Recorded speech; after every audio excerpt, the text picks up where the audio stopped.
সন্তানের গলায় ছুরি চালাতে তার বুকটা কি একটু কাঁপলো না? একটি বিষয় বারবার আমাকে কষ্ট দিচ্ছে। কিভাবে পারলো নিজের একটা সাজানো গোছানো সুন্দর পরিবারটাকে নিজের হাতে ঠান্ডা মাথায়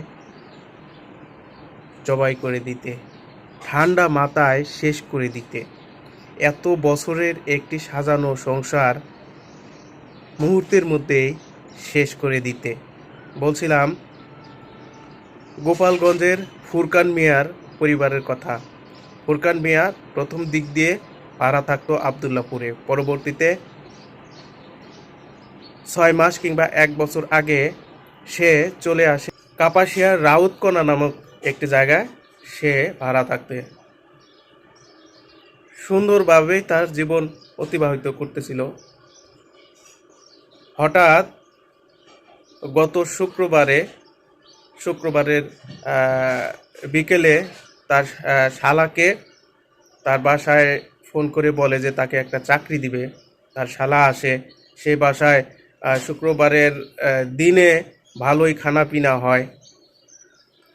পরবর্তীতে ফুরকান মিয়া কোকের বোতলে ঘুমের ওষুধ পর্যাপ্ত পরিমাণে, যাতে খাওয়া মাত্রই ঘুম চলে আসে, মানুষ অবশ হয়ে যায়, ঘুমের ওষুধ নিয়ে এসে সবাইকে খাওয়ায়। আবার বলে রাখি, ফুরকান মিয়া ছিল পেশায় একজন private car driver. Private car চালিয়ে সে জীবিকা নির্বাহ করত। তো সে সবাই যখন ঘুমিয়ে পড়ে, সবাইকে এক এক করে সে তার ধারালো অস্ত্র দিয়ে জবাই করে। ইস, কি শুনতেই কেমন লাগছে! দেখেছি যে তার ছোট মেয়ে, 2 বছরের ছোট মেয়ে, 9 বছরের, 15 বছরের, কিভাবে নিজের হাতে নৃশংসভাবে জবাই করেছে, তার শ্যালককে জবাই করেছে এবং তার স্ত্রীকে অন্য ঘরে নিয়ে খুব সুন্দরভাবে পরিপাটি করে সাজিয়ে তারপর ঠান্ডা মাথায় খুন করে সে পালিয়েছে। এমনও মানুষ হতে পারে!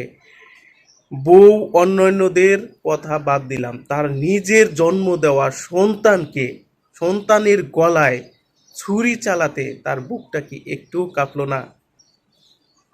এই সব কিছু সম্ভব হয়েছে তার বিকৃত মস্তিষ্কের কারণে।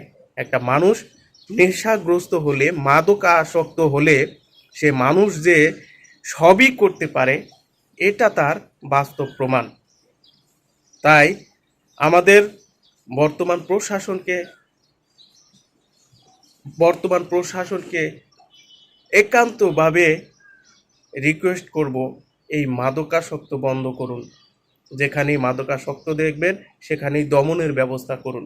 এই মাদকাসক্ত যদি দমন নিপীড়ন না করা যায়, তাহলে কিন্তু বাংলাদেশটা আস্তে আস্তে এভাবেই ধ্বংস হবে, তার পরিবারকে শেষ করে দিবে। মাদকাসক্ত হয়ে যে কোনো মানুষকে কিছু হলেই শেষ করে দিবে এবং সর্বোপরি ভালো মানুষগুলোকে অস্থিরতায় রাখবে। তা এই পর্যন্ত। ভালো থাকবেন, সুস্থ থাকবেন, আর আমার এই ভিডিওটি পারলে একটু শেয়ার করে দেবেন।